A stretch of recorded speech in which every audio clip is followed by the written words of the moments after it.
पाहत आहात सरकार मराठी न्यूज. पहा जनतेच्या समस्येच्या बातम्या.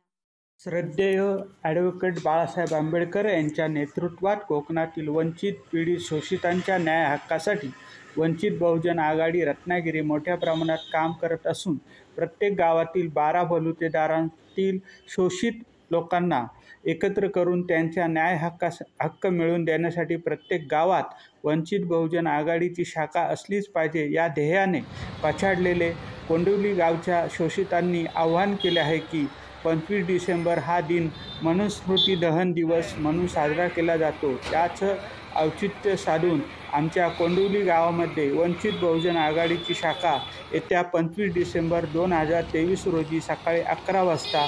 उत्तर रत्नागिरी जिल्हा अध्यक्ष अण्णा जाधव यांच्या हस्ते उद्घाटन करत असून तमाम डॉक्टर बाबासाहेब आंबेडकर यांना मानणाऱ्या व श्रद्धेय बाळासाहेब आंबेडकर यांच्या वंचित शोषित पीडित लोकांच्या हक्कासाठी लढत असलेल्या नेतृत्वाला मानणाऱ्या सर्व बांधवांनी उपस्थित राहावे असे आम्ही आवाहन करत आहोत, असे कोंडिवली गावचे चंद्रकांत तांबे, अनंत तांबे, संतोष तांबे यांनी आवाहन केले.